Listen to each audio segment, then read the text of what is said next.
নমস্কার বন্ধুরা, আজকের ভিডিও আমি নিয়ে এসেছি কলকাতা বিশ্ববিদ্যালয়ে 2026-27 শিক্ষাবর্ষে সেমিস্টার 1 ইকোনমিক্স মাইনর যে প্রথম অধ্যায় আছে সেই প্রথম অধ্যায় থেকে কিছু প্রশ্ন উত্তর ও তার সঙ্গে এই যে ইকোনমিক্স মাইনরে কলকাতা বিশ্ববিদ্যালয়ের সেমিস্টার 1-এ যে সমস্ত বিষয়গুলো রয়েছে, অর্থাৎ তোমাদের পাঠ্য বিষয় হিসাবে আছে, যেটাকে তোমরা সিলেবাস ভাবতে পারো, সেইটা নিয়ে আজকে আমি তোমাদের এই ভিডিওতে আলোচনা করব।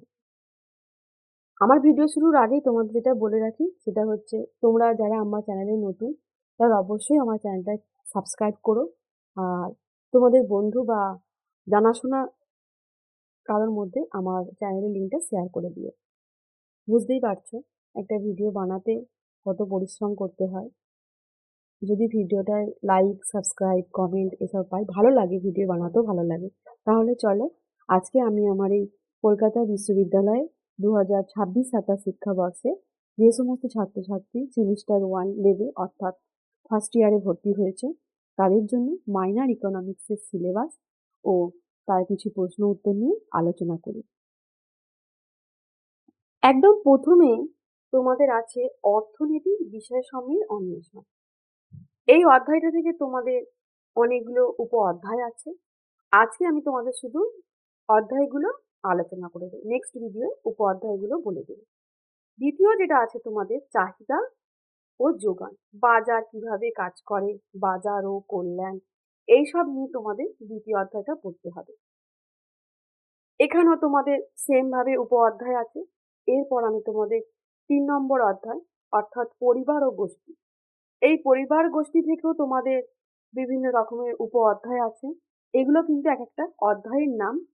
এই অধ্যায়গুলোর ভিতরে তোমাদের উপ অধ্যায় আছে, সেটা ধরে ধরে আমি আলোচনা করে দেবো পরবর্তী ভিডিও। চতুর্থ বিষয় তোমাদের যেটা আছে সেটা হচ্ছে উৎপাদন প্রতিষ্ঠান ও পূর্ণাঙ্গ বাজারের গঠন। এটা তোমাদের একটা অধ্যায়। এখান থেকে যেমন উৎপাদন কাকে বলে, উৎপাদনের ধারণা ইত্যাদি নানা রকম ছোটখাটো তোমাদের উপ অধ্যায়গুলো আছে। এরপর তোমাদের পঞ্চম অধ্যায় যেটা আছে সেটা হলো অপূর্ণাঙ্গ বাজারের গঠন। এখান থেকেও ওই সেম ভাবে তোমাদের অপূর্ণাঙ্গ বাজার কি, অপূর্ণাঙ্গ বাজারের গঠন সম্পর্কে আলোচনা করো, অপূর্ণাঙ্গ বাজারের ধারণা আলোচনা করো, এরকম বিভিন্ন রকমের উপ অধ্যায় আছে। এরপর তোমাদের যে অধ্যায়টা আছে সেটা হলো উৎপাদনের বাজার। এই উৎপাদনের বাজারের দাম নির্ধারণ কিসের উপর নির্ভর করে, বা উৎপাদন বাজারটা কি, কার দাম কত হবে, কিভাবে সেটা নির্ণয় করা হয়, এরকম বিভিন্ন উপ অধ্যায় নিয়ে তোমাদের আলোচনা করা আছে। এই গেল আজকের ভিডিও আমার তোমাদের ইকোনমিক্স মাইনরের অধ্যায়গুলো। এরপর আমি তোমাদের একদম প্রথম যে অধ্যায়টা বলেছিলাম সেই প্রথম অধ্যায় থেকে কিছু প্রশ্ন এবং তার উত্তর নিয়ে আলোচনা করব। তাহলে বন্ধুরা, তোমরা অবশ্যই আমার চ্যানেলটা কিন্তু সাবস্ক্রাইব করো।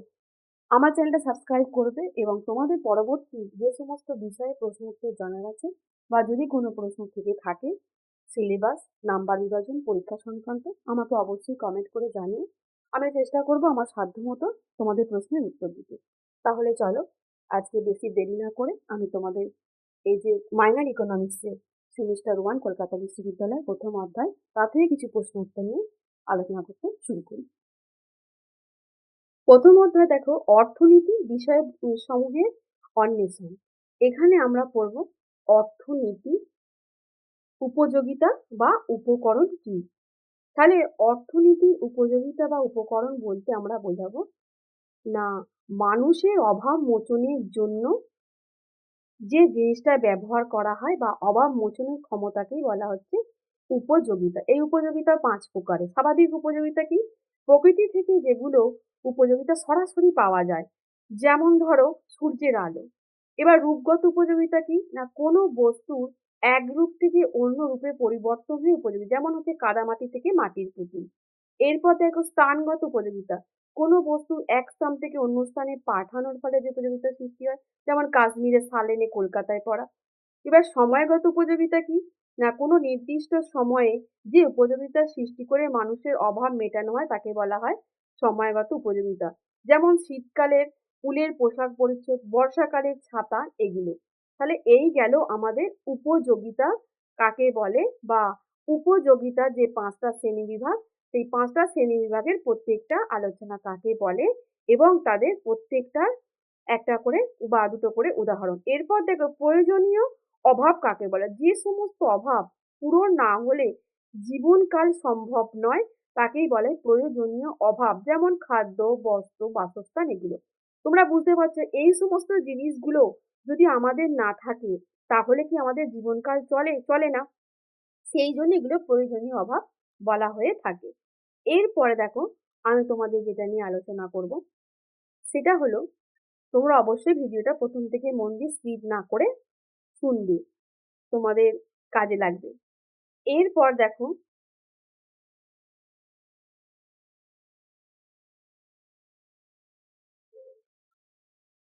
আরামদায়ক দ্রব্যের অভাব। তাহলে কি জীবনকালের জন্য প্রয়োজনীয় দ্রব্যগুলো যেগুলো পাওয়া যায় সেগুলো কিছু আরামদায়ক হয়। যেমন হচ্ছে আমাদের গদিওয়ালা চেয়ার। এরপর দেখো বিলাস দ্রব্যাদি। এই দ্রব্য কি যেগুলো লোককে দেখানোর জন্য ব্যবহার করা হয়, যেমন দামি গাড়ি, দামি বাড়ি। এরপর দ্রব্য ও সেবা, ভোগ্যদ্রব্য, মূলধনী দ্রব্য।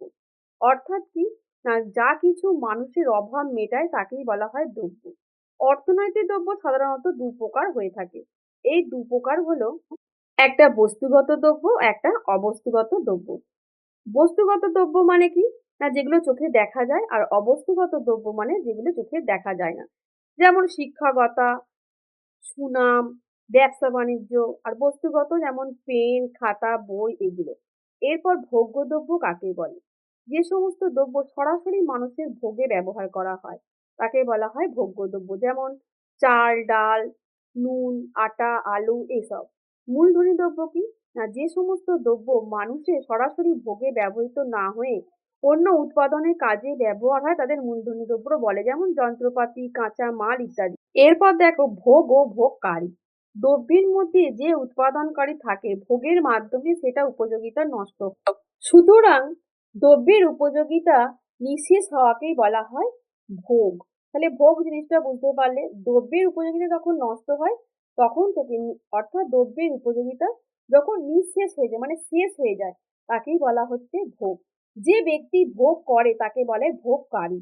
ভোগকারীর অভাব সীমাহীন কিন্তু তার আয় সীমিত। সেই জন্য প্রতিটি ভোগকারী নির্বাচিত করতে হয় কোন অভাব আগে মেটাবে এবং কোন অভাব পরে মেটাবে। তাহলে প্রত্যেকটা অভাবকারীকে এটাই নির্বাচন করতে হয়। সম্পদ কি, যে সমস্ত দ্রব্য মানুষের অভাব পূরণ করতে পারে, যার যোগান চাহিদার তুলনায় কম এবং অর্থের বিনিময়ে কেনা বেচা করা যায় তাকেই বলা হয় সম্পদ। সম্পদের নিম্নলিখিত 4টি বৈশিষ্ট্য থাকবে। এক হচ্ছে উপযোগিতা। উপযোগিতা কি না, দ্রব্যটির অভাব পূরণ করার ক্ষমতা বা উপযোগিতা থাকবে। এরপর হচ্ছে প্রাচুর্যতা বা অপ্রাচুর্যতা এবং দুষ্প্রাপ্যতা, অর্থাৎ দ্রব্যটির যোগান চাহিদার তুলনায় কম থাকবে। এরপর হচ্ছে হস্তান্তরযোগ্য, দ্রব্যটি হস্তান্তরযোগ্য হবে। এরপর হচ্ছে বহিষ্কার, দ্রব্যটির বাহ্যিক অবস্থান থাকবে, অর্থাৎ দ্রব্যটি চোখে দেখা যাবে, এটাকেই বলা হচ্ছে বাহ্যিকতা। তাহলে যেমন ধরো বর্ণনা অনুসারে ঘরবাড়ি, শেয়ার, পুস্তক, ধাতব দ্রব্য ইত্যাদি। এরপর মূল্য ও দাম বলতে কি বোঝো। অর্থনৈতিকে মূল্য শব্দটি দুটি অর্থে ব্যবহার করা হয়। একটি হলো ব্যবহারিক মূল্য এবং অপরটি হলো বিনিয়োগ মূল্য।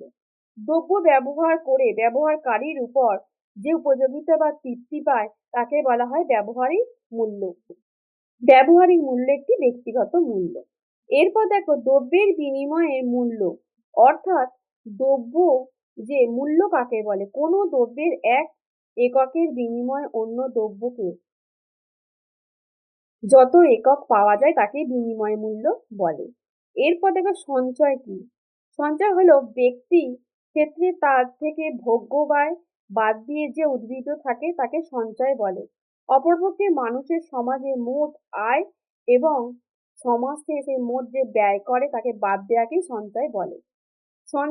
বিনিয়োগ কি, বিনিয়োগ হলো অর্থনৈতিকের মোট মূলধন বাড়ানোর জন্য যা তৈরি হয় তাকেই বলা হয় বিনিয়োগ। এরপর দেখো কাম্যান্তর কি।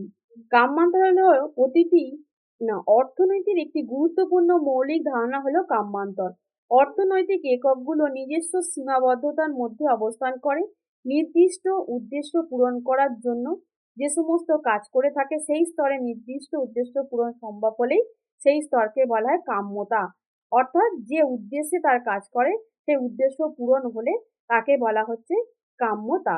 এরপর আমি আমার নেক্সট ভিডিও মৌলের ধারণা অর্থাৎ মৌলের উৎপাদন এই সমস্ত বিষয় নিয়ে এই সমস্ত বিষয়ে প্রশ্ন উত্তর তোমাদেরকে আলোচনা করে দেবো।